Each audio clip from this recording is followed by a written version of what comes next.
प्यारे दोस्तों, आप सभी ने तो मेरा चैनल सब्सक्राइब करना ही बंद कर दिया बिल्कुल। और मुझे समझ नहीं आता कि ऐसा क्या है और ऐसी क्या गलती है मेरी वीडियोज में जो आप देखते तो हैं लेकिन चैनल सब्सक्राइब नहीं करते। तो दोस्तों, आपसे फिर हाथ जोड़कर गुजारिश मैं कर रहा हूं कि कृपया मेरा चैनल सब्सक्राइब कर दीजिए। बहुत बहुत बहुत बहुत कृपा होगी आपसे, बहुत बहुत एहसान मानूंगा मैं आपका। तो सुनिए कहानी। बहुत समय पहले की बात है। किसी गांव में एक युवक रहता था जिसका नाम सुंदर था। सुंदर एक गरीब युवक था। उसके ना ही माँ बाप थे, ना ही कोई रिश्तेदार।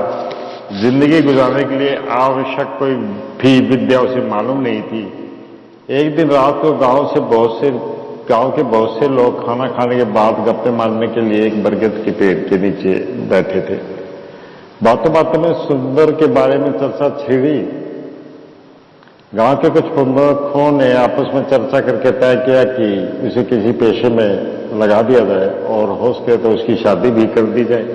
दूसरे दिन उससे बताया गया कि उसे गांव के 100 परिवारों के लिए एक एक घड़ा पानी तालाब में से लाया जाए और उनके घरों में पहुंचाया जाए। इसके लिए जो प्रतिफल मिलेगा, हर रोज एक एक घर में खाना और उसके लिए रहने के लिए एक छोटे से मकान का प्रबंध है। उस दिन से सुंदर हर रोज सवेरे से लेकर शाम तक गांव वालों के घरों में एक एक घड़े के हिसाब से पानी देता जाने लगा। कुछ दिन बाद गांव के कुछ प्रमुख लोग उसी बरगद के पेड़ के नीचे बैठकर बातें कर रहे थे। उस समय सुंदर भी उनसे थोड़ा हटकर बैठा था और उनकी बातें गौर से सुन रहा था। वे प्रमुख लोग उस गांव के शिवालय के बारे में बातें कर रहे थे। एक वृद्ध प्रमुख ने कहा कि उस शिवालय में एक विचित्र विषय है जो वहां खंबे पर खुदा हुआ है। उसमें लिखा हुआ है कि जो 150 घड़ों के पानी से शिवलिंग का अभिषेक करेगा वह सम्राट बनेगा। एक प्रमुख ग्रामीण ने उस खुदे हुए विषय की खिल्ली उड़ाई और कहा कि यह सब बकवास है। उसने कहा कि अगर 150 घड़ों के पानी से शिवलिंग का अभिषेक करना मात्र से कोई सम्राट बन जाएगा तो हर कोई यह काम करेगा और सम्राट बन जाएगा। बाकी व्यक्ति भी उसके मत से सहमत हो गए। उन्होंने भी उसका तर्क स्वीकार किया और निर्णय किया कि वृद्ध प्रमुख की बातों में सत्य नहीं है। सुंदर ने उनके वाद विवाद ध्यान से सुना। रात भर इसी के बारे में सोचता रहा। उसे नींद नहीं आई। वह सोचता रहा कि वह पुरातन विषय झूठ कैसे होगा। उसे लगा कि 150 घड़ों का पानी लाने की शक्ति और क्षमता उसमें नहीं है।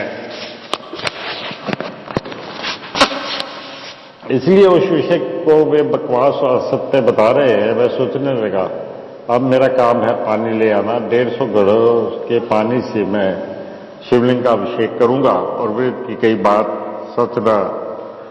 सच निकली तो सम्राट भी बनूंगा।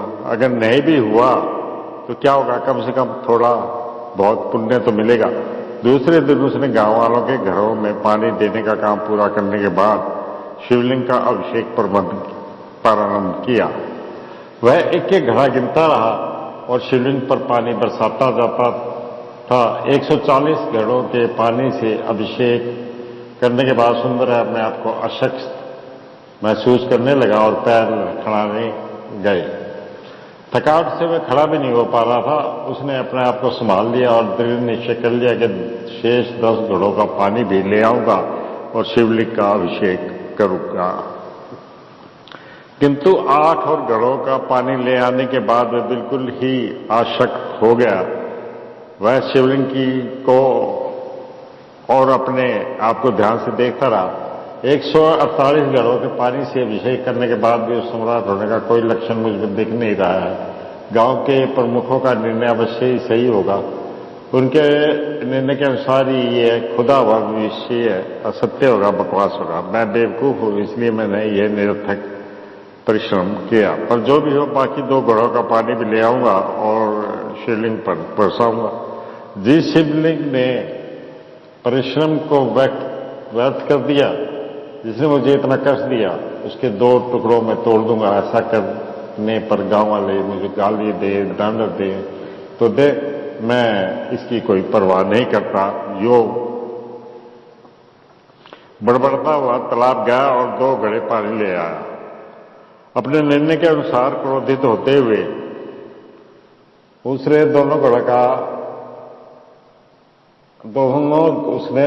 दोनों घड़े अपना पूरा बल देकर शिवलिंग पर दे मारे।